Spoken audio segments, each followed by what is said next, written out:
ನಾವು ಯಾಕೆ ಕಲಿಯುಗದಲ್ಲಿ ಹುಟ್ಟಿದ್ದೇವೆ ಅಂತ ಗೊತ್ತಾ? ಇದೊಂದು ಶಾಪವಲ್ಲ, ಇದೊಂದು ವರ. ಕಾಲ ಇದು ಕೇವಲ ಸೆಕೆಂಡು ಅಥವಾ ನಿಮಿಷಗಳ ಲೆಕ್ಕಾಚಾರವಲ್ಲ. ಇದು ಸಂಸ್ಕೃತಿಗಳ ಉದಯ ಮತ್ತು ಅಂತ್ಯದ ಸಾಕ್ಷಿ. ಹಿಂದೂ ಪುರಾಣಗಳ ಪ್ರಕಾರ ಈ ಕಾಲಚಕ್ರವು 4 ಪ್ರಮುಖ ಹಂತಗಳಾಗಿ, ಅಂದರೆ ಯುಗಗಳಾಗಿ ವಿಂಗಡಿಸಲ್ಪಟ್ಟಿದೆ. ಸತ್ಯಯುಗ, ತ್ರೇತಾಯುಗ, ದ್ವಾಪಾರಯುಗ ಮತ್ತು ನಾವು ಇಂದು ಬದುಕುತ್ತಿರುವ ಕಲಿಯುಗ. ಆದರೆ ಈ ಯುಗಗಳು ಕೇವಲ ಇತಿಹಾಸದ ಪುಟಗಳಲ್ಲ, ಅವು ನಮ್ಮ ಆತ್ಮದ ಪಯಣದ ಕಥೆಗಳು. ಪ್ರತಿ ಯುಗದಲ್ಲೂ ಧರ್ಮದ ಪ್ರಮಾಣ ಕ್ಷೀಣಿಸುತ್ತಾ ಹೋದರೂ ಪ್ರತಿ ಯುಗವು ನಮಗೊಂದು ಶ್ರೇಷ್ಠವಾದ ಪಾಠವನ್ನು ಕಲಿಸಿದೆ. Hi my dear friends, brothers and sisters, welcome to your Heartbeats Kannada channel. ಇಂದಿನ ವಿಡಿಯೋದಲ್ಲಿ ಈ 4 ಯುಗಗಳ ನಡುವಿನ ವ್ಯತ್ಯಾಸ, ಅಲ್ಲಿ ನಡೆದ ಮಹತ್ವದ ಘಟನೆಗಳು ಮತ್ತು ಇಂದಿನ ನಮ್ಮ ಜೆನ್-ಝಿ ಜನರೇಷನ್ ಜೀವನಕ್ಕೆ ಅವು ಹೇಗೆ ಅನ್ವಯಿಸುತ್ತವೆ ಎಂಬುದನ್ನು ಸವಿಸ್ತಾರವಾಗಿ ತಿಳಿಯೋಣ.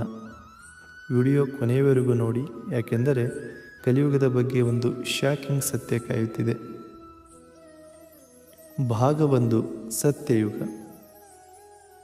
ಮೊದಲನೆಯದು ಸತ್ಯಯುಗ. ಇದನ್ನು ಚಿನ್ನದ ಯುಗ ಅಥವಾ ಪರಿಪೂರ್ಣತೆಯ ಕಾಲ ಎನ್ನಲಾಗುತ್ತದೆ. ಇಲ್ಲಿ ಧರ್ಮವು 4 ಕಾಲುಗಳ ಮೇಲೆ ಭದ್ರವಾಗಿ ನಿಂತಿತ್ತು. ಅಂದರೆ ಜನರು ಅತ್ಯಂತ ಪ್ರಾಮಾಣಿಕರು, ದಯಾಪರರು ಮತ್ತು ಜ್ಞಾನಿಗಳಾಗಿದ್ದರು. ಸುಳ್ಳು, ಕಳ್ಳತನ ಅಥವಾ ಅಸೂಯೆ ಎಂಬುದು ಯಾರಿಗೂ ಗೊತ್ತಿರಲಿಲ್ಲ.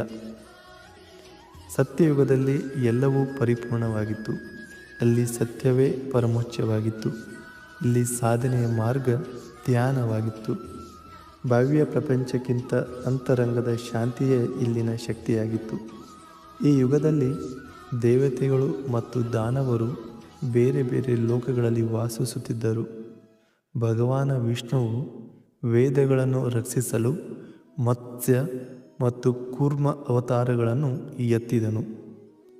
ಈ ಯುಗದ ಅಂತ್ಯದಲ್ಲಿ ಅಹಂಕಾರಿ ಹಿರಣ್ಯಕಶಿಪುವನ್ನು ಸಂಹರಿಸಿ ಭಕ್ತ ಪ್ರಹ್ಲಾದವನ್ನು ರಕ್ಷಿಸಲು ಭಗವಂತ ನರಸಿಂಹನಾಗಿ ಅವತರಿಸಿದನು. ಸತ್ಯಯುಗ ನಮಗೆ ಕಲಿಸುವುದು ಅಪ್ಪಟತನ, ಅಥೆಂಟಿಸಿಟಿ. ಇಂದಿನ ಫೇಕ್ ಮತ್ತು ಫಿಲ್ಟರ್ಗಳ ಪ್ರಪಂಚದಲ್ಲಿ ನೀವು ರಿಯಲ್ ಆಗಿ ಮತ್ತು ಪ್ರಾಮಾಣಿಕವಾಗಿ ಬಾಳಿದರೆ ಅದೇ ನಿಮ್ಮ ಅತಿ ದೊಡ್ಡ ಸೂಪರ್ ಪವರ್. ಭಾಗ 2, ತ್ರೇತಾಯುಗ. ಕಾಲ ಉರುಳಿದಂತೆ ಧರ್ಮ ಒಂದು ಪಾದವನ್ನು ಕಳೆದುಕೊಂಡಿತು. 3/4 ಧರ್ಮವಿದ್ದ ಯುಗವೇ ತ್ರೇತಾಯುಗ. ಸತ್ಯದ ಜೊತೆಗೆ ಅಲ್ಪ ಪ್ರಮಾಣದ ಅಧರ್ಮವು ಕಾಣಿಸಿಕೊಳ್ಳಲು ಆರಂಭವಾಗುತ್ತದೆ. ರಾಮಾಯಣವು ಈ ಯುಗದಲ್ಲಿ ನಡೆಯಿತು. ಶ್ರೀರಾಮನು ಆದರ್ಶ ಪುರುಷನಾಗಿ ಧರ್ಮವನ್ನು ಸ್ಥಾಪಿಸಿದನು. ಇಲ್ಲಿ ದೇವತೆಗಳು ಮತ್ತು ದಾನವರು ಒಂದೇ ಲೋಕದಲ್ಲಿ ಬಾಳತೊಡಗಿದರು. ಉದಾಹರಣೆಗೆ ಶ್ರೀರಾಮ ಮತ್ತು ರಾವಣ. ಮರ್ಯಾದಾ ಪುರುಷೋತ್ತಮ ಶ್ರೀರಾಮನು ಆದರ್ಶ ಮಗನಾಗಿ, ಪತಿಯಾಗಿ ಮತ್ತು ರಾಜನಾಗಿ ಧರ್ಮವನ್ನು ಸ್ಥಾಪಿಸಿದನು. ಅಧರ್ಮದ ಸಂಕೇತವಾಗಿದ್ದ ರಾವಣನನ್ನು ಸಂಹರಿಸಿದ್ದು ಈ ಯುಗದ ಅತಿ ದೊಡ್ಡ ಘಟನೆ. ಇಲ್ಲಿ ಯಜ್ಞ ಮತ್ತು ತ್ಯಾಗಕ್ಕೆ ಹೆಚ್ಚಿನ ಮಹತ್ವವಿತ್ತು. ಈ ಯುಗದಲ್ಲಿ ಅವತಾರಗಳು ವಾಮನ, ಪರಶುರಾಮ ಮತ್ತು ಶ್ರೀರಾಮ. ಶ್ರೀರಾಮನು ನಮಗೆ ಕಲಿಸಿದ್ದು ನಮಗಾಗಿ ಬದುಕುವುದು ಸಾಮಾನ್ಯ ಜೀವನ, ಆದರೆ ಆದರ್ಶಗಳಿಗಾಗಿ ಮತ್ತು ಸಮಾಜದ ಹಿತಕ್ಕಾಗಿ ಬದುಕುವುದು ದಿವ್ಯ ಜೀವನ. ತಂದೆ ತಾಯಿಯ ಮಾತಿಗೆ ಎಷ್ಟು ಬೆಲೆ ಕೊಡಬೇಕು ಎಂಬುದನ್ನು ರಾಮ ತೋರಿಸಿಕೊಟ್ಟನು. ಶಿಸ್ತು ಮತ್ತು ಕರ್ತವ್ಯ, ಡಿಸಿಪ್ಲಿನ್ ಮತ್ತು ಡ್ಯೂಟಿ. ಇಷ್ಟ ಇರಲಿ ಅಥವಾ ಇಲ್ಲದಿರಲಿ, ಮಾಡಬೇಕಾದ ಕೆಲಸವನ್ನು ಮಾಡುವುದೇ ಶಿಸ್ತು. ನಿಮ್ಮ ಗುರಿಯತ್ತ ರಾಮನಂತಹ ಏಕಾಗ್ರತೆ ಇರಲಿ. ಭಾಗ 3, ದ್ವಾಪಾರಯುಗ. 3ನೇದು ದ್ವಾಪಾರಯುಗ. ಇಲ್ಲಿ ಧರ್ಮ ಅರ್ಧಕ್ಕೆ ಇಳಿಯಿತು.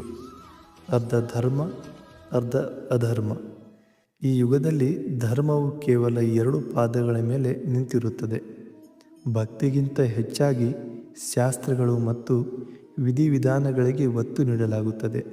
ಸ್ವಾರ್ಥ ಮತ್ತು ಅಧಿಕಾರಕ್ಕಾಗಿ ಸಂಘರ್ಷಗಳು ಹೆಚ್ಚಾಗುತ್ತವೆ. ದೇವತೆಗಳು ಮತ್ತು ದಾನವರು ಒಂದೇ ಕುಟುಂಬದಲ್ಲಿ ಹುಟ್ಟಿದರು. ಉದಾಹರಣೆಗೆ ಪಾಂಡವರು ಮತ್ತು ಕೌರವರು. ಈ ಯುಗದಲ್ಲಿ ಮಹತ್ವದ ಘಟನೆಗಳು: ಭೂಮಿಯ ಮೇಲಿನ ಮಹಾಪಾಪಗಳನ್ನು ಅಳಿಸಲು ಶ್ರೀಕೃಷ್ಣ ಮತ್ತು ಬಲರಾಮರ ಅವತಾರವಾಯಿತು.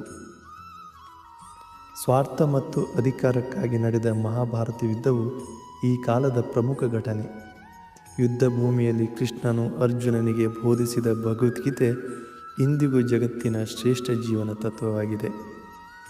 ಇಂದಿನ ಯುವ ಪೀಳಿಗೆಗೆ ಲೈಫ್ ಲೆಸನ್. ಶ್ರೀಕೃಷ್ಣ ಪರಮಾತ್ಮ ನಮಗೆ ಕಲಿಸಿದ್ದು ತಂತ್ರಗಾರಿಕೆ ಮತ್ತು smart work, strategy and smart work. ಜೀವನದ ಯುದ್ಧಗಳನ್ನು ಗೆಲ್ಲಲು ಕೇವಲ ಕಷ್ಟಪಟ್ಟರೆ ಸಾಲದು, ಸರಿಯಾದ ಪ್ಲ್ಯಾನಿಂಗ್ ಬೇಕು. ಸಮಸ್ಯೆ ಬಂದಾಗ ಕುಗ್ಗುವ ಬದಲು ಕೃಷ್ಣನಂತೆ ನಗುತ್ತಾ ಪರಿಹಾರ ಹುಡುಕಿ. ಭಾಗ 4: ಕಲಿಯುಗ. ಕೊನೆಯದಾಗಿ ನಾವು ಪ್ರಸ್ತುತ ಜೀವಿಸುತ್ತಿರುವ ಕಲಿಯುಗ. ಇದನ್ನು ಕಬ್ಬಿಣದ ಯುಗ ಎನ್ನಲಾಗುತ್ತದೆ. ಇಲ್ಲಿ ಧರ್ಮ ಕೇವಲ ಒಂದು ಪಾದದ ಮೇಲೆ ನಿಂತಿದೆ. ಅಧರ್ಮ, ಅಶಾಂತಿ, ಸುಳ್ಳು ಮತ್ತು ಮೋಸ ಹೆಚ್ಚಾಗಿರುವ ಕಾಲವಿದು. ಮನುಷ್ಯನ ಆಯಸ್ಸು ಮತ್ತು ಬುದ್ಧಿಶಕ್ತಿಯು ಕುಂಠಿತವಾಗಿರುತ್ತದೆ. ಕೇವಲ ನಾಮಸ್ಮರಣೆ ಮುಕ್ತಿಗೆ ಸುಲಭ ದಾರಿ ಎಂದು ಹೇಳಲಾಗುತ್ತದೆ. ಆಧ್ಯಾತ್ಮಿಕವಾಗಿ ಕಲಿಯುಗವನ್ನು ಅತ್ಯಂತ ಕಠಿಣ ಎನ್ನಲಾಗುತ್ತದೆಯಾದರೂ ಸಾಧಕರಿಗೆ ಇದು ಅತ್ಯಂತ ಸುಲಭದ ಯುಗ ಎಂದು ಪುರಾಣಗಳು ಹೇಳುತ್ತವೆ. ವಿಚಿತ್ರವೆಂದರೆ ಈ ಯುಗದಲ್ಲಿ ದೇವತೆಗಳು ಮತ್ತು ದಾನವರು ಎಲ್ಲಿಯೂ ಇಲ್ಲ. ನಮ್ಮ ಒಂದೇ ದೇಹದಲ್ಲಿ, ಅಂದರೆ ನಮ್ಮೊಳಗೆ ವಾಸಿಸುತ್ತಿದ್ದಾರೆ. ನಮ್ಮೊಳಗಿನ ಒಳ್ಳೆತನ ಮತ್ತು ಕೆಟ್ಟತನದ ನಡುವಿನ ನಿರಂತರ ಹೋರಾಟವೇ ನಿಜವಾದ ಕಲಿಯುಗ. ಕಲಿಯುಗದಲ್ಲಿ ಸಣ್ಣ ಪ್ರಯತ್ನಕ್ಕೂ ದೊಡ್ಡ ಫಲ ಸಿಗುತ್ತದೆ. ಎಲ್ಲೆಡೆ ನೆಗೆಟಿವಿಟಿ ಇರುವಾಗ ನಿಮ್ಮ ಸ್ವಲ್ಪ ಪಾಸಿಟಿವ್ ಆಗಿದ್ದರೂ ಎಲ್ಲರಿಗಿಂತ ಎದ್ದು ಕಾಣುತ್ತೀರಿ. ಕಲಿಯುಗದಲ್ಲಿ ಹುಟ್ಟಿದ್ದು ಶಾಪವಲ್ಲ, ಇದು ಸಾಧಕರಿಗೆ ವರ. ಸತ್ಯಯುಗದಲ್ಲಿ ಮೋಕ್ಷ ಪಡೆಯಲು ಕಠಿಣ ತಪಸ್ಸು ಬೇಕಿತ್ತು, ಆದರೆ ಕಲಿಯುಗದಲ್ಲಿ ಶುದ್ಧವಾದ ಭಕ್ತಿ ಹೊಂದಿದ್ದರೆ ಸಾಕು. ಈ ಯುಗದ ಅಂತ್ಯದಲ್ಲಿ ಅಧರ್ಮ ಮಿತಿಮೀರಿದಾಗ ಭಗವಂತನು ಕಲ್ಕಿ ಅವತಾರದಲ್ಲಿ ಬಂದು ಅಧರ್ಮವನ್ನು ಅಳಿಸಿ ಹೊಸ ಸತ್ಯಯುಗವನ್ನು ಸ್ಥಾಪಿಸುತ್ತಾನೆ ಎಂಬ ನಂಬಿಕೆ ಇದೆ. 1000 ವರ್ಷಗಳ ತಪಸ್ಸಿನಿಂದ ಸಿಗುವ ಫಲ ಕಲಿಯುಗದಲ್ಲಿ ಕೇವಲ ಭಕ್ತಿಯಿಂದ ಮಾಡುವ ನಾಮಸ್ಮರಣೆಯಿಂದ ಲಭಿಸುತ್ತದೆ. ಇಂದಿನ ಕಲಿಯುಗದ ಲೈಫ್ ಲೆಸನ್: ಈ ವೇಗದ ಯುಗದಲ್ಲಿ ಸಹನೆ, ಪೇಷನ್ಸ್ ಮತ್ತು ಏಕಾಗ್ರತೆ, ಫೋಕಸ್ ನಿಮ್ಮ ಅತಿ ದೊಡ್ಡ ಬಲ. ಸುತ್ತಲೂ ಎಷ್ಟೇ ನೆಗೆಟಿವಿಟಿ ಇದ್ದರೂ ನಿಮ್ಮ ಮನಸ್ಸನ್ನು ಶಾಂತವಾಗಿಟ್ಟುಕೊಂಡು ಮಾನವೀಯತೆಯಿಂದ ಬದುಕುವುದು ಈ ಯುಗದ ಅತಿ ದೊಡ್ಡ ಸಾಧನೆ. ನೋಡಿದ್ರಲ್ಲ, ಸತ್ಯಯುಗದ ಸತ್ಯ, ತ್ರೇತಾಯುಗದ ತ್ಯಾಗ, ದ್ವಾಪಾರದ ಕರ್ಮ ಮತ್ತು ಕಲಿಯುಗದ ಭಕ್ತಿ.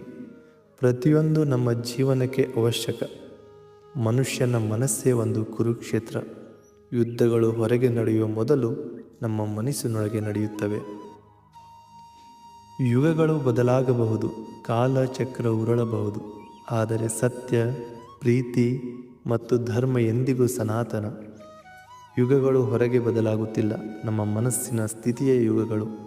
ನೀವು ಸತ್ಯವಾಗಿ ಬಾಳಿದರೆ ನಿಮ್ಮೊಳಗೆ ಸತ್ಯಯುಗವಿದೆ.